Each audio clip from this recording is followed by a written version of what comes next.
So a few days ago, Erickson Lubin felt like he was being overlooked as far as championship contention, and with guys like Fundora being placed uh in the title fight, it just didn't sit well with him.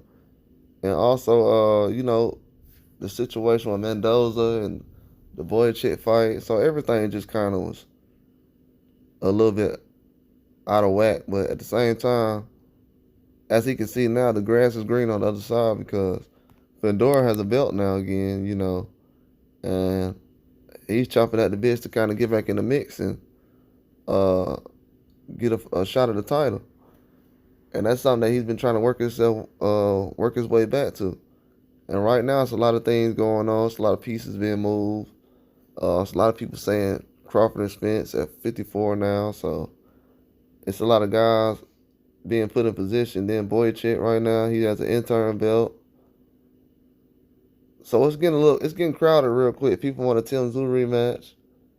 I feel like that's far away right now because uh, they're saying as if it's not next. So if it's not something next, then we can kind of move on and make something else happen. But I definitely feel like this was a good fight for all these guys to kind of get 154 back going again. Because with Keith Thurman, it wouldn't have been the same with the belts and things like that. But with Erickson Lubin, everything that kind of he thought that was going bad for him actually kind of worked out for him. He didn't realize that actually that these guys like Fundora would go out there and perform the way they did and things would happen in the fight. And I don't know, I'm hearing a lot of people like him saying, the cut was played a part and things like that in the fight and everything else, which I understand. But also, with my mind, the way it works, working around a jab with the blood. You know what I'm saying? Working around a jab with the blood. So it happens like that sometimes in a fight. It's going to be like that. I mean, the blood's going to be the reason why dude's going to be losing. I'm telling you. It's going to be a lot of losses in boxing. Most of the guys I've seen recently that has been bleeding, they won fights. Majority of them.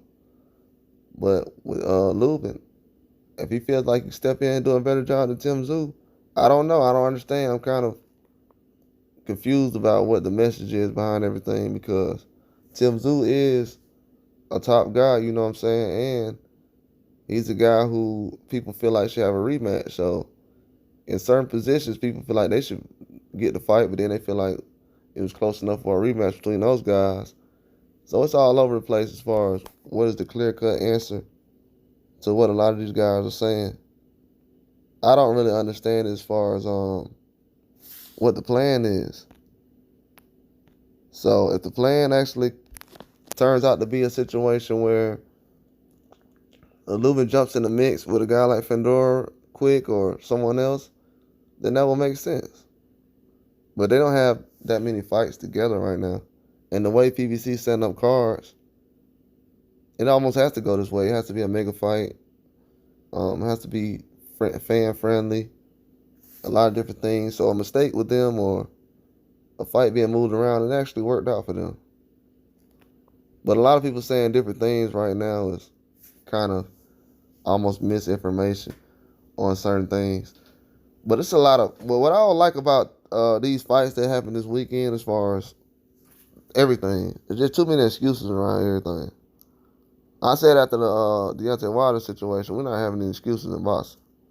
So if a dude can't get a fight, hey man, at this point right now, that's on your promoter, bro.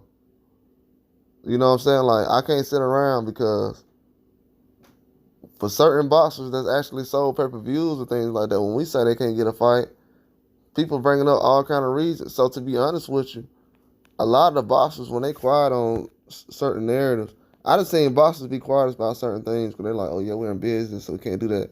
Which is understandable. We understand that. But when everything start going bad, then they start yelling like, oh no, I don't like how this going. Man, when you gonna, like, come on, man. Say something before everything start going left. You know, the fans obviously have stuff to talk about in boxing, so we obviously gonna report it, but Yeah, we don't know the business ends, everything. We don't know what deals are getting worked out. So, to be honest with you, I don't know what deals Tim Zoo, Lubin, Fundora, any of these guys, Spence. I don't know any deals they've been having going on. I don't know the situations. I just know right now they're looking for big names. But it's a huge part being played as far as all these fights right now.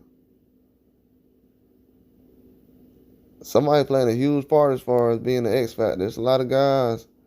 I'm hearing Terrence Crawford's not PBC.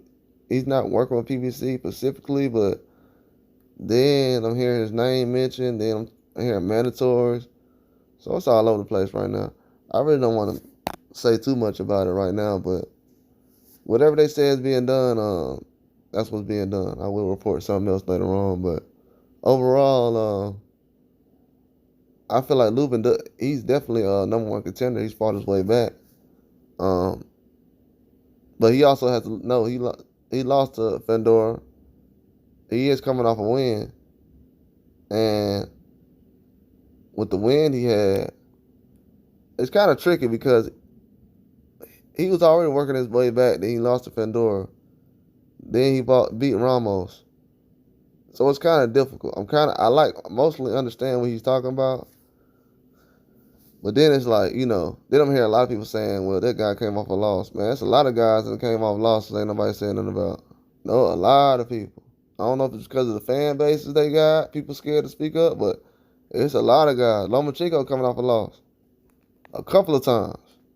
You know what I'm saying? So I don't know. But that's all I got though. Like and subscribe.